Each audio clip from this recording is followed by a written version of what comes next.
Jadi jangan macem-macem ya untuk Richard ya, dokter akan pasang badan apapun ya. Ada yang menarik dari seorang dokter yang kerap tampil di media sosial, menyuarakan edukasi, memberi nasihat, dan sesekali memposisikan diri sebagai pahlawan di tengah dunia skincare yang katanya penuh tipu daya. Namanya Richard Lee. Ia tampil rapi, narasinya terstruktur, dan katanya berjuang demi konsumen. Tapi seperti banyak kisah di balik layar klinik mewah dan lighting studio yang sempurna, kebenaran seringkali tak seputih jas yang dikenakan. Beberapa hari terakhir, publik disuguhi sebuah drama baru.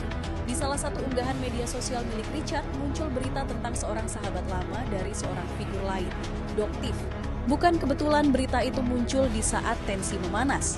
Bukan kebetulan pula jika narasi itu terasa sangat pribadi. Sahabat 25 tahun diserang, dan Doktif memutuskan angkat bicara. Lucunya, yang menyerang justru punya catatan panjang yang belum dibuka ke publik. Di klinik Athena Palembang ada layanan yang disebut mini stem cell dengan harga hingga 45 juta rupiah.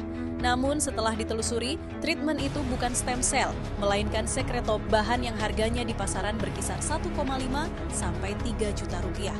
Mengganti nama bahan, lalu menjualnya puluhan juta sambil mengklaim teknologi Jepang.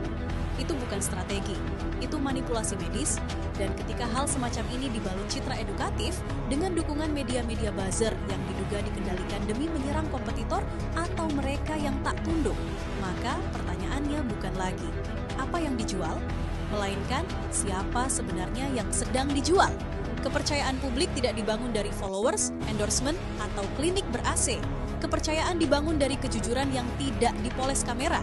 Dan ketika seseorang yang dulu dieluk-elukan karena membongkar penipuan, kini justru melakukan praktik serupa, publik mulai bertanya, apakah pahlawan ini memang datang untuk menolong atau hanya sedang membangun kerajaan bisnis di atas kebodohan yang ia ciptakan sendiri?